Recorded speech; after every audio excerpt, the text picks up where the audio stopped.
ಗದಗ ಜಿಲ್ಲೆ ಮುಂಡರಗಿ ತಾಲೂಕಿನ ಮೇವುಂಡಿ ಗ್ರಾಮಕ್ಕೆ ಸಚಿವ ಬಸವರಾಜ ರಾಯರೆಡ್ಡಿ ಭೇಟಿ ನೀಡಿ ಬರ ವೀಕ್ಷಣೆ ಮಾಡಿದ್ರು. ರೈತರ ಜಮೀನಿನಲ್ಲಿ ಈರುಳ್ಳಿ, ಮೆಣಸಿನಕಾಯಿ ಹಾಗೂ ಮೆಕ್ಕೆಜೋಳಗಳು ಮಳೆ ಕೊರತೆಯಿಂದ ಒಣಗಿರುವುದನ್ನು ಕಂಡ ಸಚಿವರು ರೈತರೊಂದಿಗೆ ಚರ್ಚೆ ನಡೆಸಿದರು. ಬಳಿಕ ಗದಗ ಜಿಲ್ಲೆ ಬರಪೀಡಿತ ಜಿಲ್ಲೆಗೆ ಅರ್ಹವಾಗಿದೆ ಎಂದು ತಿಳಿಸಿದರು. ನರಗುಂದ ತಾಲೂಕಿನಲ್ಲಿ ಮಾತ್ರ ಮಳೆಯಾಗಿದೆ. ಉಳಿದಂತೆ ಗದಗ ಜಿಲ್ಲೆಯ 7 ತಾಲೂಕಿನಲ್ಲಿ ಮಳೆಯಿಲ್ಲದೆ ಬೆಳೆಗಳು ತೀವ್ರ ಹಾನಿಯಾಗಿದೆ. ಸದ್ಯ ಬೆಳೆ ಹಾನಿಗಳ ಬಗ್ಗೆ ಹಾಗೂ ಬರ ಪರಿಸ್ಥಿತಿಯ ಬಗ್ಗೆ ಅಧಿಕಾರಿಗಳು ಪರಿಶೀಲನೆ ನಡೆಸುತ್ತಿದ್ದಾರೆ. ಇನ್ನು ಸಚಿವ ಬಸವರಾಜ ರಾಯರೆಡ್ಡಿಯವರ ಪರಿಶೀಲನೆಯ ವೇಳೆ ಜಿಲ್ಲಾಧಿಕಾರಿ ಸಿಎನ್ ಶ್ರೀಧರ್, ಶಾಸಕರಾದ ಡಾಕ್ಟರ್ ಚಂದ್ರಕೆ ಲಮಾಣಿ ಅವರು ಸೇರಿದಂತೆ ಹಲವರು ಜೊತೆಗಿದ್ದರು. ಗಾಳಪ್ಪ ಹೆಚ್ ಹರಿಜನ್, ಗದಗ.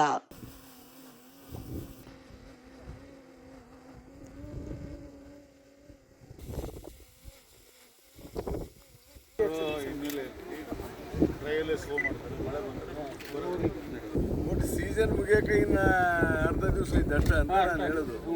ನಾನು ಮೈ ಬಿಟ್ಬಿಡಿ, ಈ ಅರ್ಧ ದಿವಸ ಹೋಗ್ಬಿಟ್ಟಂತ ಇನ್ನೇನೈತಿ ಇದ್ರಾಗ ಏನಿತ್ತು ಅದೇ ನಾನು. ಇನ್ನಷ್ಟು ಸುದ್ದಿಗಳಿಗಾಗಿ ಈ ಕೂಡಲೇ ಸಬ್ಸ್ಕ್ರೈಬ್ ಮಾಡಿ ಅಂಕುಶ.